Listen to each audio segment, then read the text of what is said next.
I'm not big on video reviews, so if you want to read the full written review of Primal Planet, that can be found on my website at demajen.co.uk/Primal Planet. But if you want the TLDR version, here we go. Let's get this done as quick as we can. Primal Planet is a gorgeous 2D pixel art game about a family on the titular Primal Planet who become separated when dinosaurs, an enemy tribe, and aliens attack, all in rapid succession. The world is gorgeously realised with pixel art, full of detail in both the foreground and background. The dinosaurs themselves are great. There's solid sound effects and music, and I found a great deal of charm in the game's first hour, which is where a lot of surprisingly emotional beats play out.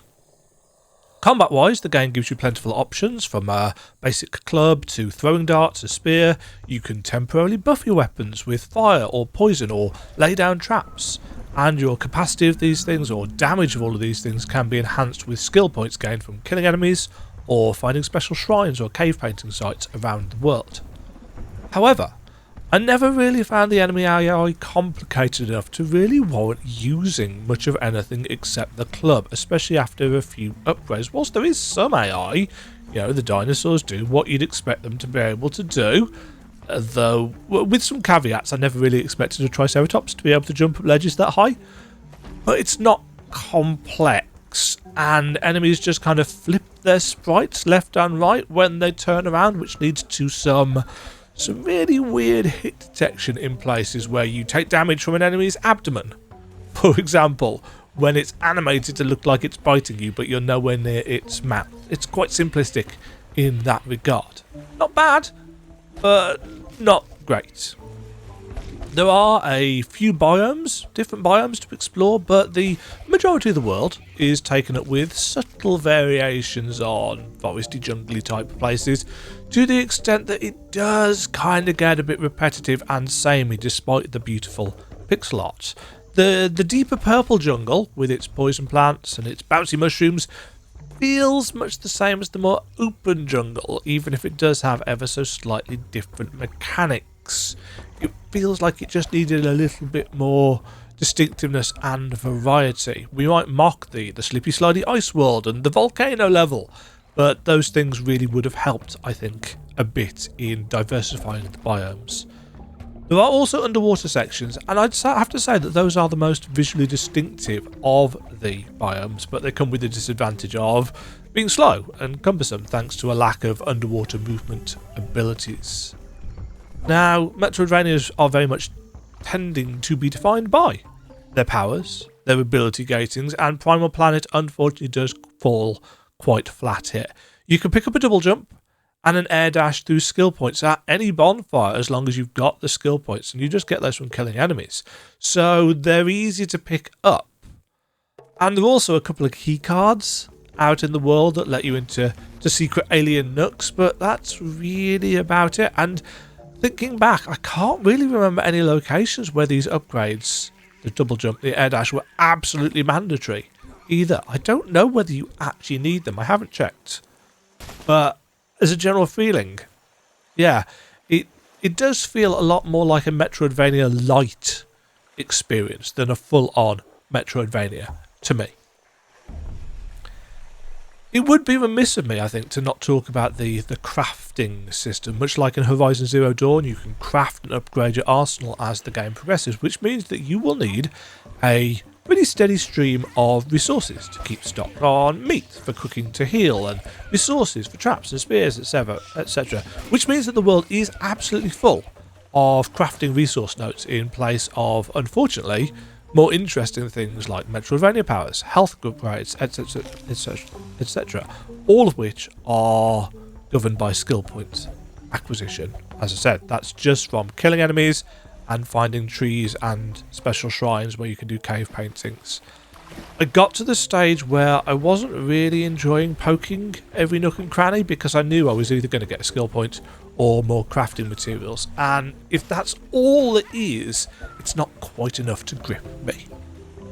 So in summary, Primal Planet is a fun enough game, but I can't really say it's a very strong Metroidvania. It's got a world map, it's got some fast travel, wait around until the end for a spoilery piece of advice about the fast travel system, and some of the things that are used in metroidvania games like the double jump, like the air dash, but there's not really enough of these things to particularly grab you in the way other metroidvania games might, the way that you might be looking for. The first hour of the game is definitely its strongest in terms of its story, and the version I played also had a somewhat lackluster ending, which I'm hoping, because I've already sent feedback on this, I'm hoping that might be spruced up a little bit for the final release. Primal Planet releases on the 28th of July 2025. It took me just under 8 hours to complete, not with 100% completion, mind you. It took me an extra hour or so for that, and it goes into my D tier for does some things right. Reminder that my tier list is not the same as other tier lists. A D tier game is not a bad game. I don't tend to finish bad games. They've got to do something right in order to keep me playing. So a D tier it's fine. It's slightly below the average, which is my C tier, but it does still do some things right. It's not a bad game at all. It's beautiful, but it does lack depth and metroidvania mechanics. Spoilery thing, fast travel. If you don't want to know any fast travel spoilers, or there is fast travel in the game, as I said, if you don't want to know any spoiler about the fast travel, that is going to be the end of the video. Thank you for watching. Leave a like, thumbs up. There is a map going to be available for the game in the Google Drive on the release day. Thanks for watching. Spoilers in 3, 2, 1. The fast travel system in Primal Planet is a series of alien portals around the world. They are paired and they require batteries that you can find hidden away behind those aforementioned keycard doors. The batteries are a reusable resource in the sense that you place it on a pedestal to keep the portal open, but you can take it off the pedestal if you want to. So naturally, what I did was, as I found these, I found the fast travel portals, I stuck a battery on, and I used them. You will need a different battery at the other end, by the way. It just opens the one side, so you can go to places, but you can't get stuck. There's always a way to get back to it. At the end of the game, in the final area, there is a big portal, which I believe you need to use to conclude the game. That requires 10 of these batteries.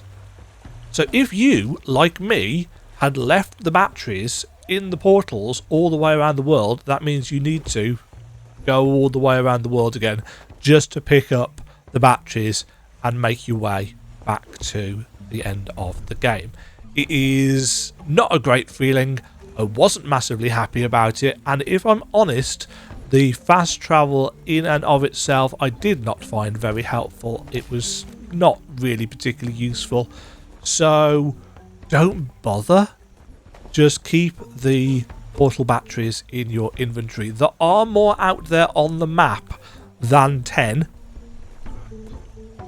but it depends whether you find them. Spoilers done. Thank you for watching. Thank you for sticking around again. Have yourself a great day. Cheerio. Thank you very much for watching. If you enjoyed the video, why not click the like button and consider subscribing. Remember, you can ring the bell notification icon to get notified when new videos go live. And until next time, cheerio.